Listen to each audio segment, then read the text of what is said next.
Well, now that James Franklin's gone, somebody else has got to take the blame for all of this because there's plenty of it to go around.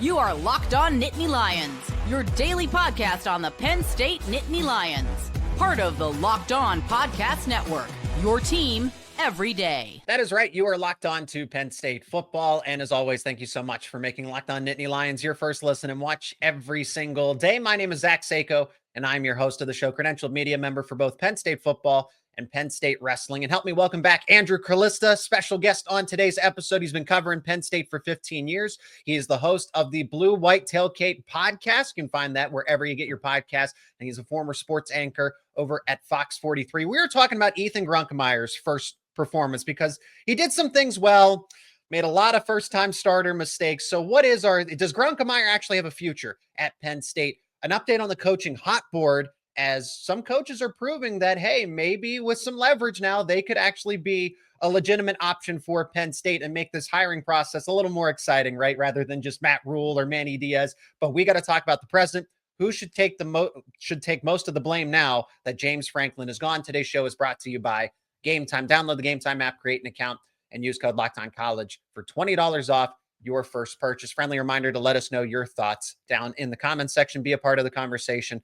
Kalista, I mean, you look at Andy Kotelnicki. I thought the offensive game plan was better because it was suited to Kotelnicki's strengths, and that is a top 10 Iowa defense. So I want to give credit where credit was due, but he's going to be remembered for some of those selective play calls, like what are you doing? What's going on?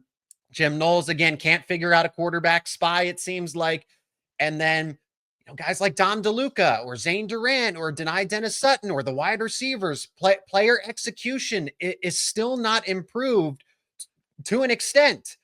So who kind of bears the most blame here? I go back to collectively. It's on everybody at the end of the day. Coaches aren't coaching the way they should. Players aren't playing the way they should.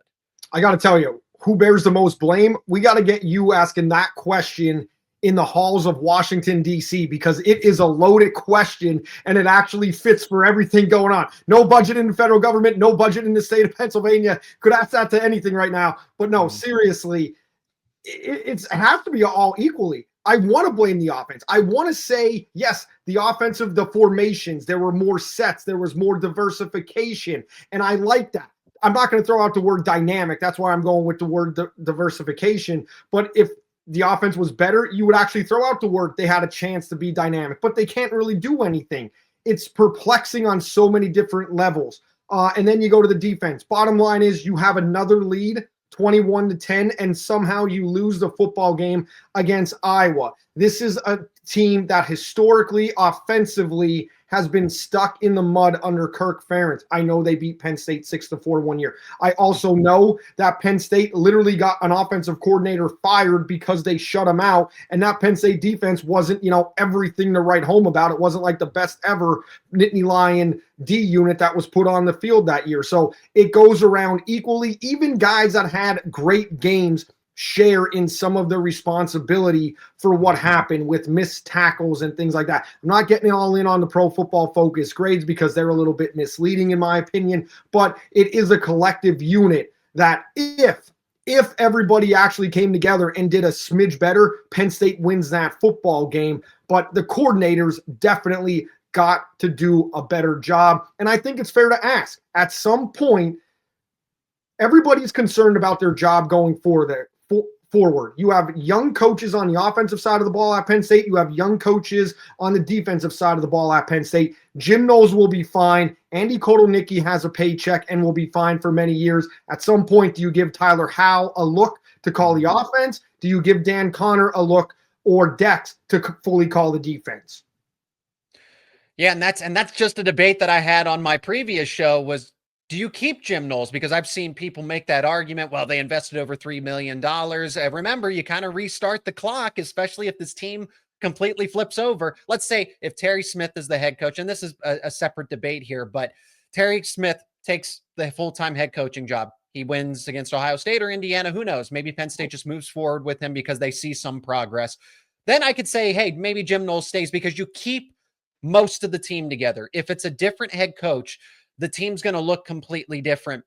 But sticking with this debate, when I go back to who bears the most responsibility here in this situation, I don't know what Andy Kotelnicki could have done more, given that it's a first-time starting quarterback, it's against a top 10 defense, and this wasn't at Beaver Stadium, this is at Kinnick.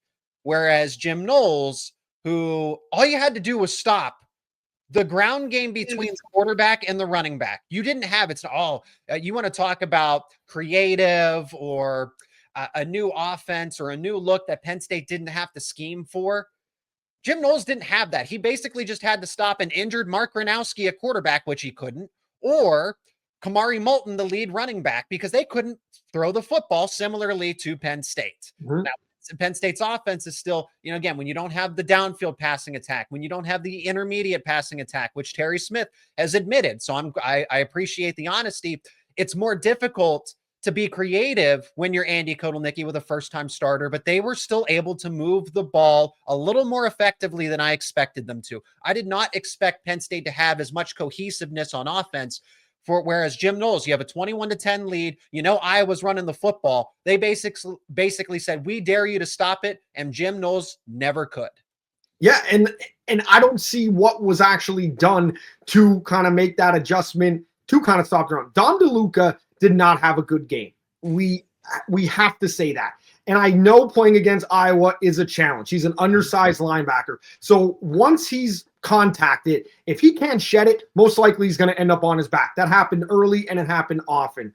Terry Smith talked about getting guys on the field. And I know Keon Wiley saw the field. Pavar Arrington also saw the field as well on special teams. I didn't really register if he actually got on defense, but there is at least recruited talent at these positions. I know trust was thrown around early on in the season. At some point, you would think, at least for a series here and there, and that was a staple of the James Franklin era. And James Franklin, this is still his era, even though he's gone, because it's his staff that he assembled. Yes. You would think that at least early on, and this is the one thing that's different, there haven't been those rotations. How many times under Brent Pry or Manny Diaz did you would have the first two series and then a wholesale change would come in? We didn't even see that early on in the season at certain positions. It's kind of led to a lack of development, and maybe they don't have anywhere to go. But it's something that has stuck out to me. And again, it comes back to, was this team all that was good because you were playing your number ones a lot and very deep against three putrid non-conference teams to start the year? And that was the discourse around. It just makes it, yes, it is ultimately going to fall back on James Franklin. I don't put here's who I say is exempt of any blame. Because you can't point to Andy Kotelnicki. You need to know better. When you have a first-time starting quarterback, why are you giving him the entire playbook? Maybe that's not exactly the case. Maybe I'm over-exaggerating, but it looked like Grunkemeyer had the same freedom to run the offense similarly to Drew. I'm not saying that he's making all the changes that Drew would make, but the same play calls, the one where they're trying to fake the snap and he doesn't, I don't hear the play call. You're running that with Grunkemeyer and Luke Reynolds in year 2 versus Tyler Warren and Drew Aller in year 5 and 3 respectively, right? So that's what I mean. Kotelnicki maybe needs to understand his personnel a little bit better than there. But when you have the 21-10 lead and everything else at Jim Knowles, and again, Iowa's not doing anything complicated, I feel like that's easier to manage than what Kotelnicki was dealing with against Iowa's defense. But it is going to fall back on Franklin because you didn't create the depth. And that's what I want to agree with you on. My entire discourse over the offseason was, hey, this non-conference schedule is great because we know what Drew can do. We know, at least we thought we knew what Nicholas Singleton and Katron Allen could do. The offensive line. Hey, the wide receivers are proven veterans, but they played a lot of college football. Get Kobe Howard in there. Get Tyseer Denmark. Figure out depth at defensive tackle. Figure out depth at linebacker. And they never did. No. That's the fault of James Franklin and basically everybody on the staff because they didn't make any changes. Absolutely. And just going back to the offense about that development, we saw Grunkemeyer get picked off. Not the ideal situation and kind of matchup that you want your wide receiver running a slant. Was it Reynolds that ran the slant or Rapplier? My memory's kind of going blank right now. Reynolds. It was Reynolds. It was Reynolds, yeah. Reynolds running the slant. Not ideal with that matchup. Positionally, he's matched up on a corner. So a corner's going to be able to cover a tight end on a slant. especially in a closed up space. There are guys on Penn State, and I know guys are down on the wide receiver. Trevor Pena led the ACC in catches.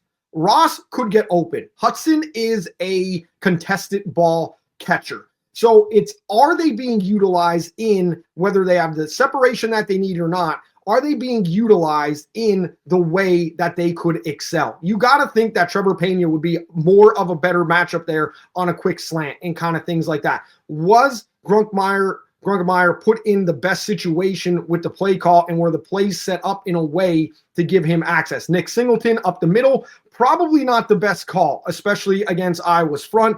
Nick Singleton on the edge, Nick Singleton with an easy flare pass, kind of what he does better, and yet we saw Katron Allen out there getting a flare pass. Wasn't a great pass by Grunkemeyer. Nick Singleton probably would have caught it, but then it's utilizing and putting your personnel in the best position for them to succeed, and that's where I struggle a lot with Andy Kotelnicki. What's he doing to set up plays, and then are the guys put in their skill set at the best, at least for this year? We know Nick Singleton was able to run up the middle with counters and draws in the past. It's just not happening this year. This year, he's more effective on the edge, getting swing passes out there, and that's what's frustrating. And again, Katron Allen, big play. I know Terry Smith said they liked the look post-game.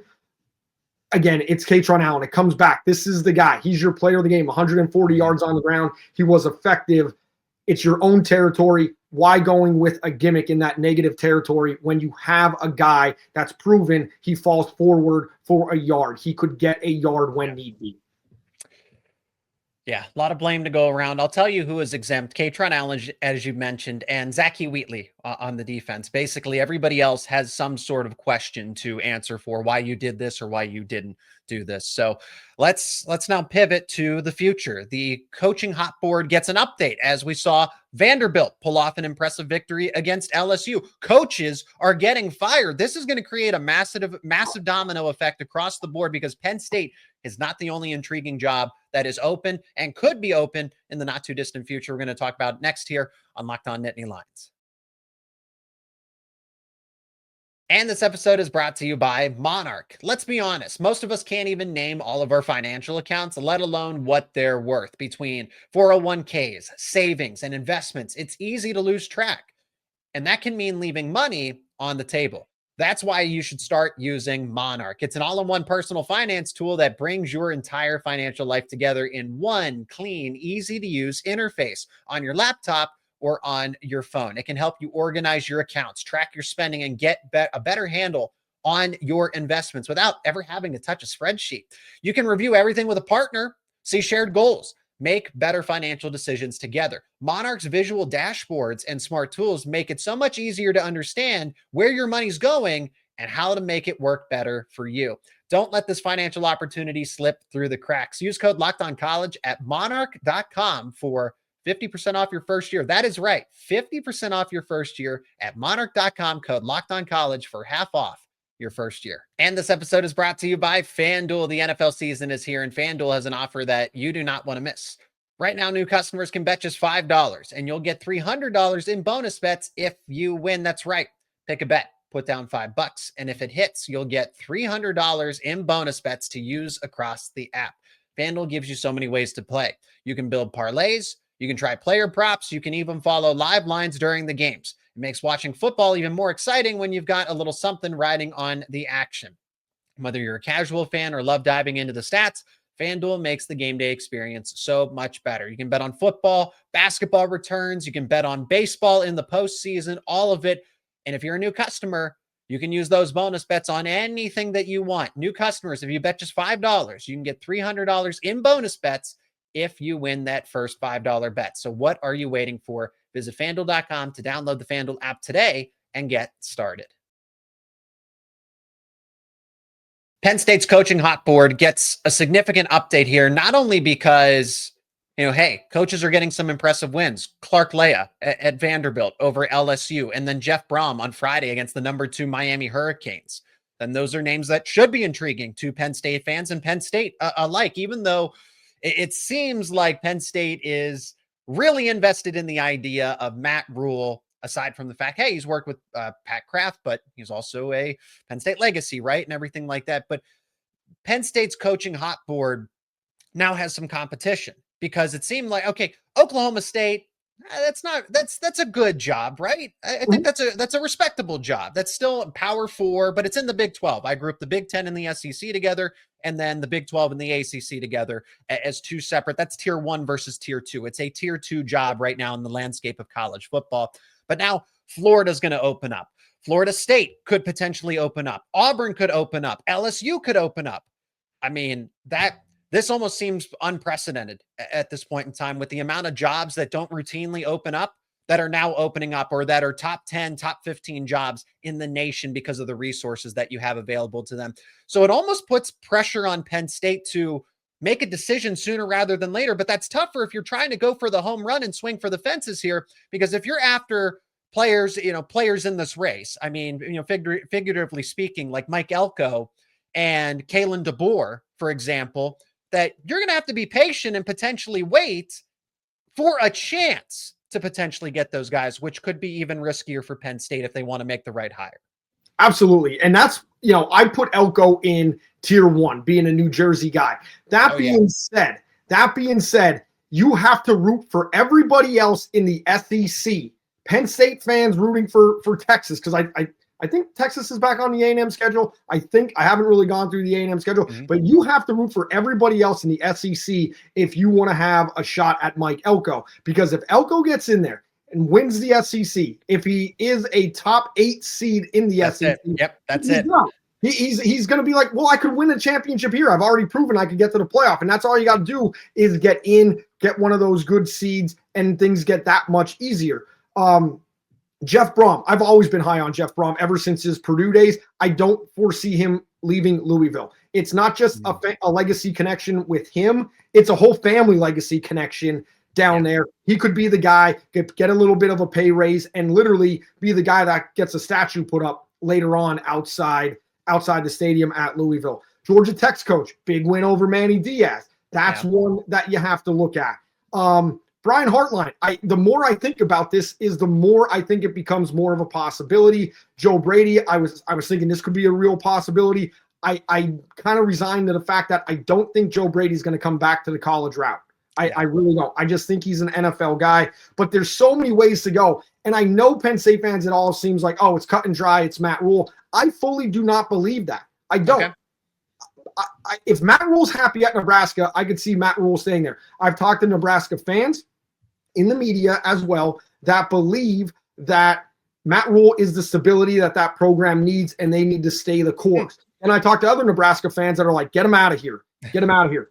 Didn't do anything for losing at Minnesota. It's like just a bad timing for Pat Kraft if you wanted to make that hire. Yeah.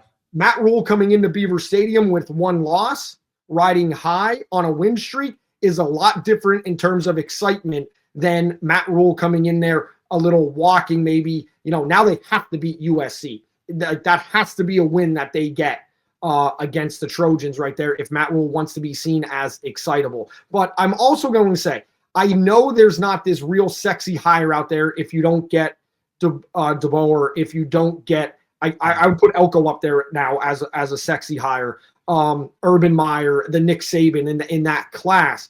But for all these coaches, Penn State's going to elevate these coaches as well. And that is something to think about because of all the jobs that are open. And Clemson might come open. Let's throw that out there. I would view Clemson, LSU, and Penn State as equal level jobs because it's tough to win in the SEC, but LSU is a very good program. Florida has fallen on hard times. They're borderline becoming the next Tennessee after Fulmer. I know Tennessee's up right now. Auburn is already in full post-Fulmer Tennessee mode. As I told one of their athletic department assistants when Penn State beat them down there, they're like, what'd you think of your time at Auburn? I'm like, you need to fire your coach. I just fired it right out there to him. He's like, that's my boss. I don't know how to respond to that, but I said what was on my mind. I think Florida's at a point where it's a run down in the SEC landscape with Oklahoma and Texas coming in, Texas A&M rising up. So I view Penn State as being a better job than that. So in this carousel, it could be Clemson, LSU, and Penn State that are vying for the top guys. The cultural fit at LSU isn't going to be the same cultural fit at Penn State. So there I see Penn State and Clemson kind of vying for the same type of candidate than what you would have at LSU. Yeah, timing's going to be everything in this coaching search. I agree with you on a lot of points, right? That Joe Brady coming back down from the NFL, and he might get head coaching looks, right? I think he's been linked to the Tennessee Titans job. So Penn State, Tennessee Titans, I guess you could, in theory, have a little more stability and some more support at Penn State, but it's an NFL head coaching job. How many times do you get an opportunity like that in your 30s, right? As Joe Brady, and just like it's the NFL. That's where it's most coaches would rather be at this point in time, because it's just the wild west in college football. Brian Hartline and Will Stein make a ton of sense because timing doesn't really matter as much, and I feel like Penn State is in a position to where you can take a gamble, you can take a risk on hiring the offensive coordinator promoted to head coach type of situation. Brian Hartline, it would be really quick because he's only been a play caller for 1 year, but he's been on Ohio State staff, right? So that's got to count for something. It's the same thing with Will Stein. Well, Will Stein's never been a head coach, but okay, Dan Lanning wasn't either. And you see how quick the turnaround was with Oregon. Why not take the guy that's been the understudy to Dan Lanning and make him your head coach, especially with just, I don't want to call it mediocrity because I don't think that's fair, but the quarterback room has not ascended for Penn State. So I'm looking for Penn State's QB production. That's kind of a want of mine, is I just want to see I want to see Penn State viewed as a place where future quarterbacks say, yeah, we can go there because we trust Penn State to develop us. You can do that in theory with Brian Hartline and or Will Stein as your head coach for obvious reasons. Let me just throw this scenario out there. And I'm a big Will Stein fan. Big Will Stein fan. I don't see him taking the Penn State job. I just don't. I don't see Pat Kraft kind of going after him because the Big Ten mentality out west, it's a whole different dynamic than the Big Ten mentality in the East in terms of recruiting connections and things like that. Hartline already has the established pipelines and things. That's why I give him a little bit more of a head start. And I'm a head coach type of guy. I'm also would be excited if Dan Mullen got the job. One in the SEC, albeit not at the elite level, but he's also going up against Nick Saban. It was very tough to win in the SEC at that time. So I understand the thinking, but say you did get a Will Stein. Say you did get a Hartline. What if Bill O'Brien's fired from Boston College? He knows Hartline. Would you think, hey, Bill, do you want to come down and be an offensive coordinator? And then Jim Knowles is under contract, and I get it. That's going to sound scary to a lot of Penn State fans, but that's a lot of football knowledge that's right in that circle. Bill O'Brien, head coaching chops. Hey, help the young guy that's been a first-time head coach, whether it's a Joe Brady, Will Stein, or Brian Hartline. It's just a theory. It's just a theory that's out there, and we can't look past that. Joe Moorhead might be another option. Joe, do you want to come back and be the offensive coordinator at Penn State? He was interested. He was interested the last time that was a possibility. Yep. He was in it. There was mutual interest. It ended up being Andy Kotelnicki. Hindsight's 2020. Everyone hearing this is probably like, why didn't you hire him the first time? Why did we go with Kotelnicki? Timing is everything. Yep. Okay. But Joe Moorhead is definitely interested in the possibility of coming back to Penn State. At least he was 2 years ago. Yeah, and the other thing is, Joe Moorhead, Saquon Barkley was getting hit behind the line, the delayed reads and everything else. Coaches are smart enough. If they are just flat out told by the man in charge, I want to run downhill. Joe Moorhead could run downhill. You could do everything that you do out of Joe Moorhead's offense and make it a little bit more downhill. That's all part about being dynamic, being multiple, whatever buzzword is out there in the coaching circle these days. No, it's a lot to think about when you're weighing Penn State's options. I feel like they have so many options. They don't have to be boxed into Matt Rhule. And I know it's going to be difficult to pry some of these other coaching candidates away, but Penn State's in a position to do that. You had to make Indiana make Curt Cignetti a priority and force them to say no. Do that for a lot of these other programs. That's what Penn State is doing. It's forcing these candidates to outright say no. And other than Cignetti, not a lot of them are, and actions speak louder than words, right? We'll continue this conversation talking about who could be quarterback next season because Ethan Grunkemeyer gets his first career start. Drew Aller's obviously moving on since he's out of eligibility. Part of the appeal of Matt Rhule or an Eli Drinkwitz, who we didn't mention over at Missouri, unfortunately, but he's a realistic candidate too, and a top one in that regard, is that they would be bringing a quarterback, a bona fide starter and a good one with them. We'll talk about it next here on Locked On Nittany Lions. And this episode is brought to you by Game Time. College football is back, and we all couldn't be more excited. The tailgates, the rivalries, the energy in the stands, there's really nothing else like it. But let's be real. Actually getting tickets can feel more like a battle than the game itself. Endless queues, hidden fees, prices jumping at checkout. That's why you should use Game Time, the app that gives the advantage back to the fans. It's the easiest way to score last-minute tickets at the best prices with no surprise fees. What you see is what you pay. You can pull up Game Time right now, and in just a couple of taps, you'll see amazing deals. I'm talking about your favorite college football games for as low as $25. And if you've never been to a stadium, if you've never been to a venue before, not only for sporting events, but concerts, comedy events, you name it, you can actually see your point of view ahead of time. So you're not second guessing yourself about the seats that you chose. Take the guesswork out of buying college football tickets with Game Time. Download the Game Time app, create an account, and use code LOCKEDONCollege for $20 off your first purchase. Terms apply. Again, create that account. Use promo code LOCKEDONCOLLEGE for $20 off. Swipe, tap, ticket, go. Download Game Time today. Ethan Grunkemeyer had his first career start. It wasn't great. He did things well. I see the football instincts, and that's important. I heard recently, and I'll give credit to Christian Hackenberg, who actually said this in an interview, that the Penn State football players don't seem to be as much of football guys as they are athletes. And so what I'm getting at is Ethan Grunkemeyer seems like he has the nuances of football combined with the athletic ability rather than, and that's not the end all be all that, oh, Penn State is just only athletes. None of them know how to play football, or else they wouldn't be in the Big Ten. They wouldn't be at Penn State. But I do agree with Hack when he says there was more of an attention to the athleticism as opposed to just football guys on the roster, which is true. But Grunkemeyer combines the two. Yeah. Where were these comments, by the way, when the man in charge was the man in charge? I get a lot of guys want to rehabilitate their image and stuff like that. But that is something I've always been saying, that as James Franklin recruited, he's a recruiter and was getting all these guys. It was more like, I don't really trust my bona fide instincts and believe in what I want to do. I'm going to go out there and find an athlete, and then I'll fit him in somewhere else, instead of actually saying, this guy fits my system. He's not as athletic.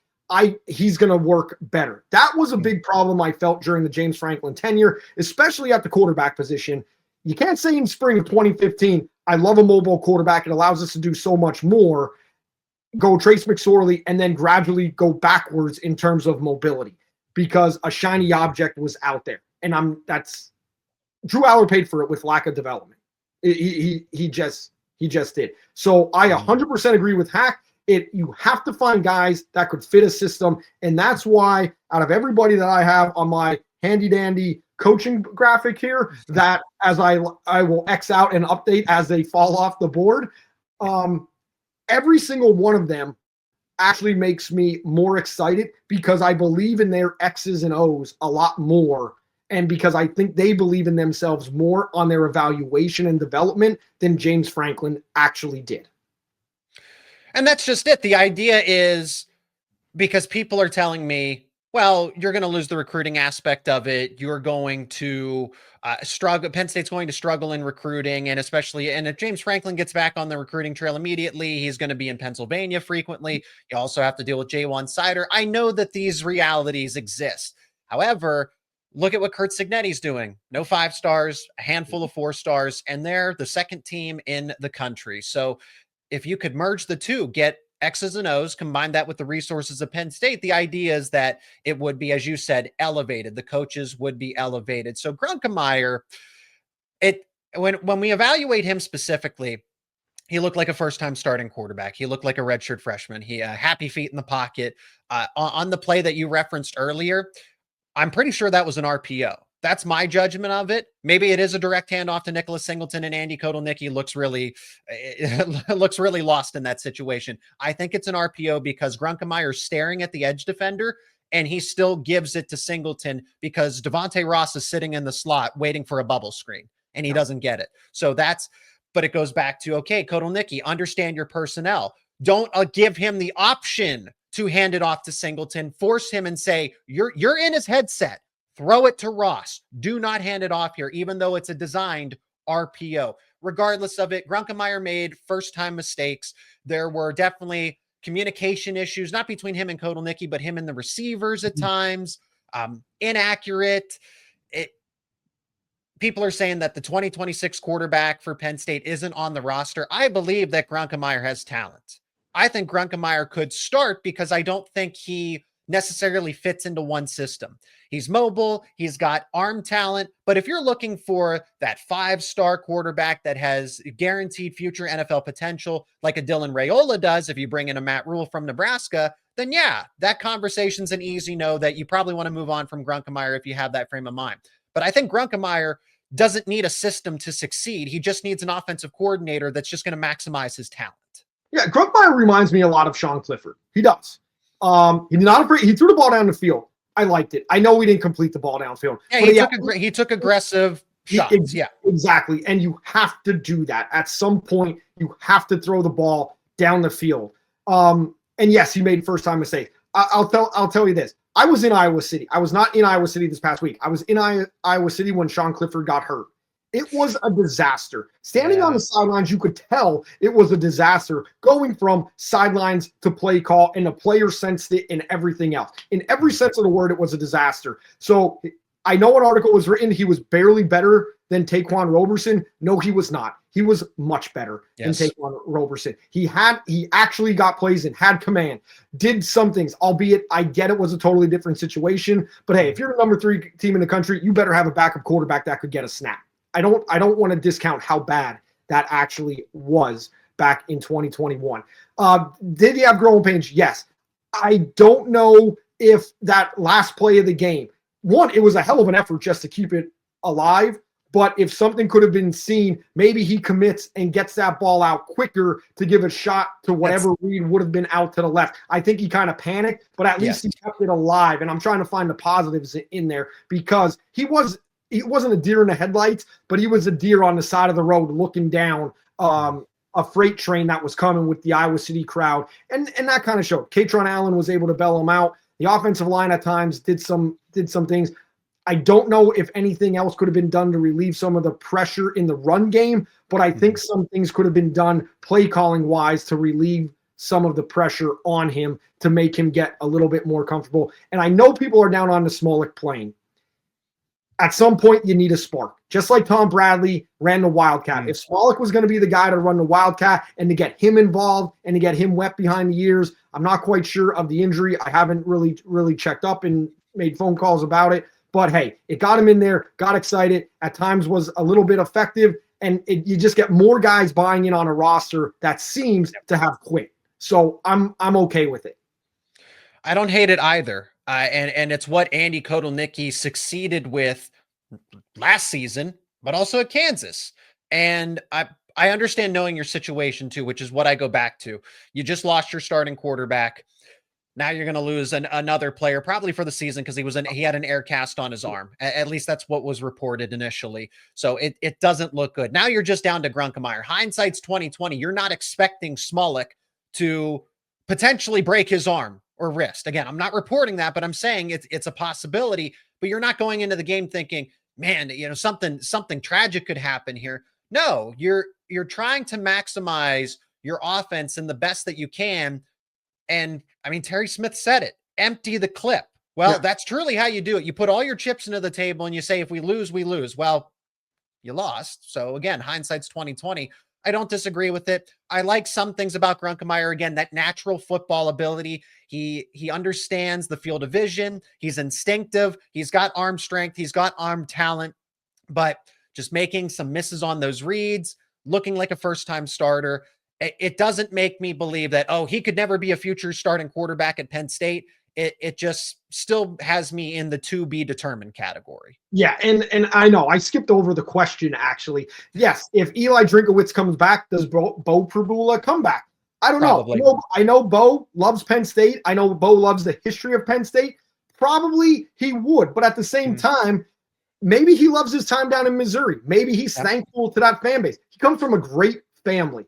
A family with a lot of conviction in believing in doing what you're doing. I could also see Bo staying there. I don't think if Rhule's hired, Rhule is coming because of he's the Nebraska prodigy. He committed there for a reason. At the same time, there's a bunch of guys around the country that are going to see that Drinkwitz come to Penn State, a Rhule come to Penn State, a Dan Mullen come to Penn State, and they're going to be interested saying, I could go in there and I could be the starting quarterback for a year, much like Will Howard. I'm not saying they're going to get somebody a la Will Howard's skill level, but it is a possibility to get a one-year guy come in, convince Grunkemeyer to, again, sit behind, and then bam, you're at Penn State for 2 years as possibly the starter. At the same time, telling him, we're going to be looking for guys to compete against you. So you never know how that's going to play out in today's game. A lot of guys are going to say, oh, well, if I'm not the guy, I'm going to hit the road and I'm going to go. But he did show the ability that he could get a lot better in that game against Iowa. Do I think he's a starter next year? I think he would have to improve drastically and really impress a coaching staff. That being said, I don't see him as the starter next year. I don't. Again, yeah, to be determined. There's still plenty of football left. The challenges are only going to get tougher with the number one defense in Ohio State and a top-tier defense in Indiana. And again, Nebraska's good competition, right? Rutgers has shown life. Michigan State has shown life. So we'll get our full final answer from Grunkemeyer towards the end of the season anyway. But my argument right now is do not push him out. Do not declare that, nope, he's no good. We need somebody different, because we don't know yet. I'm eager to see these next 5 games from him to prove it that he can be a potential starter or give some value to the quarterback room, whether it's Terry Smith and a Penn State legacy coaching staff, or it's somebody else brand new, entirely clean house here. So to be determined on Grunkemeyer. Hey, that's where we're going to wrap things up on this edition of Locked On Nittany Lions. Appreciate each and every one of you for checking out the show. Let us know your thoughts down in the comment section. As always, I'm Zach Seyko, your host. He is Andrew Kalista. He's the host of the Blue White Tailgate podcast. Links to his work will be down in the description. I highly encourage you to go check them out. Kalista, thank you so much for the time. Enjoy these conversations a ton with you. Can't wait to have you back on the show. Dude, I love talking to you on here. I love talking to you up in the press box and at practice. This is where we hash out all the details and solve the world of Penn State football problems.